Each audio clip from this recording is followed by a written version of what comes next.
खाला की शादी हो चुकी थी। खालू दुबई में काम करते थे। खाला का एक 7 महीने का छोटा सा बच्चा था।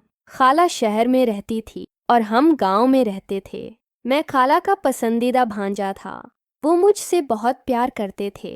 पूरे खानदान में मैं उनका फवर्टे था। हमारी खूब जमते थे। हम एक दूसरे के साथ बहुत मजाक किया करते। मैं खाला से मोहब्बत कर बैठा था। खाला को भी उसका इल्म था, लेकिन मैं उस वक्त 15 साल का था। मेरी उम्र कम थी, इसलिए मैं अपनी मोहब्बत का इजहार न कर सका। लेकिन खाला को मालूम था, वो सब कुछ जानती थी। इसके बावजूद उन्होंने हालांकि शादी को 3 साल हो चुके थे, अब जाकर खाला को औलाद नसीब हुई। मेरे खालू नहायत ही दरवीश किस्म के आदमी हैं। ये उन दिनों की बात है जब मैं यूनिवर्सिटी से फरी हुआ था। मेरी तालीम मुकम्मल हो चुकी थी और मैं घर पर फी था। नौकरी की बातचीत चल रही थी, लेकिन अभी कुछ फाइनल नहीं हो पाया था।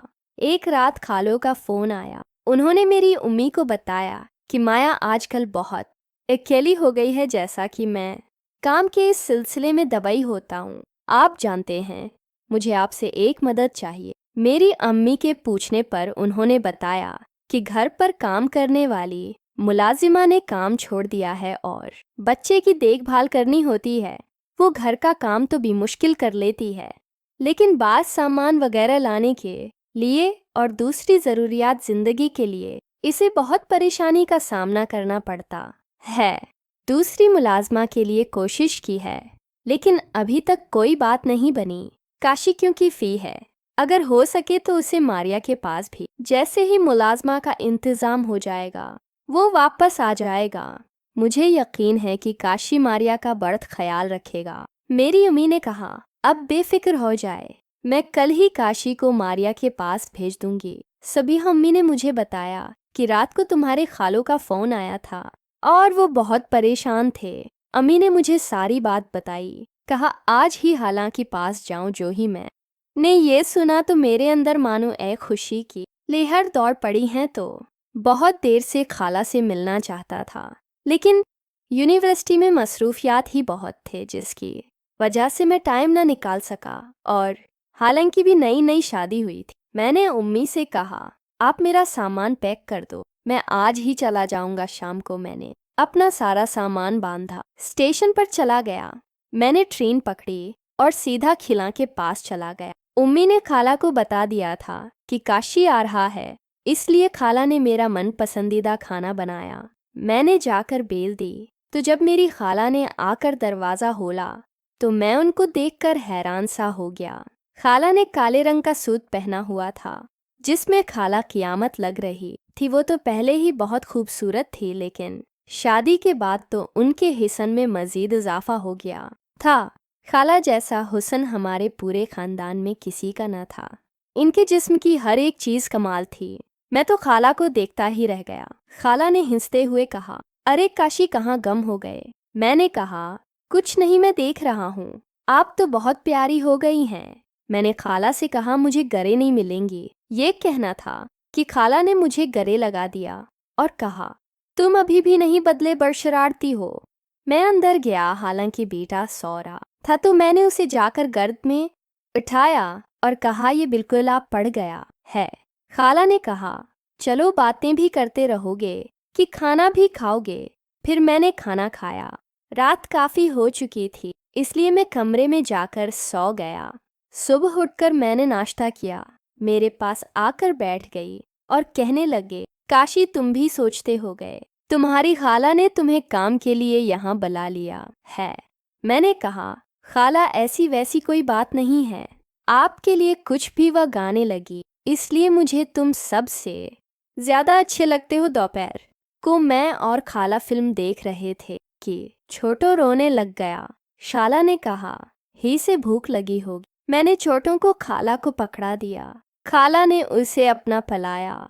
मैंने ऐसा हुस्न अपनी ज़िंदगी में कभी नहीं देखा था। हवा ने मुझे देखा और कहने लगी, तुम्हारी नज़रें कहाँ पर हैं? मैंने कहा, खाला, कुछ भी नहीं, वो तो ऐसे ही। खाला ने कहा, मैं सब समझती हूँ। मैंने कहा, ऐसी कोई बात नहीं। अगले दिन खाला ने मुझे कहा, काशी, मुझे बाजार ले चलो। मैंने बक्के निकाली और हालात को भी ताकर बाजार ले गया। खाला ने छोटों को सुला दिया था, लेकिन फिर भी ने वापसी की बहुत जल्दी थी। वापसी पर खाला ने मुझे कहा, थोड़ी जल्दी चलाओ। मैंने ऐसा किया तो अचानक खाला का हाथ मेरे उस पर आ गया। मैं 80 वक्त जोश में आ गया, खाला को भी 80 वक्त पता लग गया। खाला ने अपना हाथ हटा लिया और कहने लगी, अरे काशी, मुझे माफ करना, गलती से हो गया। मैंने कहा, खाला कोई बात नहीं, हम बात आगे छोटों अभी सो रहा था। अल्लाह ने मुझे कहा, काशी छोटा का ध्यान रखना, मैं नहाल हूँ। मैंने कहा ठीक है। खाला नहाने के लिए चली गई, लेकिन मेरे अंदर तो कुछ और ही चल रहा था, मुझसे रहा नहीं गया। मैं बाथरूम के पास गया और चुपके से रोशनदान से देखने लगा। मैं देखकर तो मानो पागल ही सा हो गया था। मुझसे रहा नहीं गया, मैं खुद मजबूर हो चुका था, इसलिए मैंने अपने हाथ से खुद को पुरसुकून किया। अचानक खाला की नज़र मुझ पर पड़ गई। मैं जल्दी से बाहर आ गया, हालांकि कपड़े चंगे, और मुझे अपने कमरे में बुलाया और कहने लगी, ये कैसी हरकत थी। मैंने कहा, खाला आपको पता तो है मैं आपका दीवाना हूँ, आप सब कुछ जानती हो। खाला ने कहा, देखो काशी, वो सब कुछ भूल जाओ।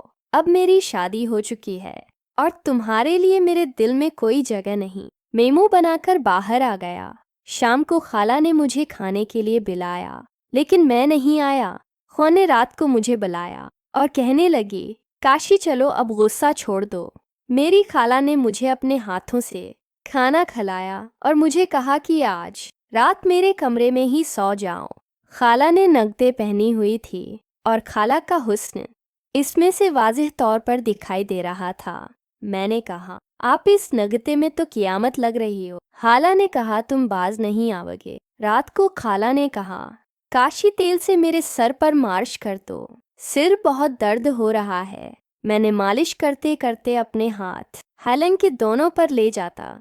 खाला ने एक दो दफ़ा ठोका, लेकिन उनके मना करने के बावजूद मैं नहीं हटाता।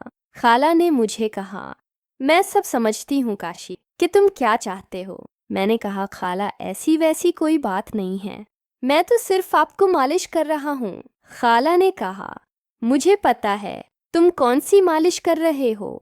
खैर, इस बार खाला ने मुझे मना नहीं किया। मैंने भी उससे इशारा समझा और अपने मकसद की तरफ रागिब रहा। मैं खाला के साथ एक ही कमरे में सोता था। रात को जब भी किसी चीज़ की ज़रूरत होती तो मैं खाला के लिए वह चीज़ ले आता। अब मेरा मामूल बन गया था कि जब भी खावा छोटू को पिलाती तो मैं अपनी निगाहें वहीं रखता।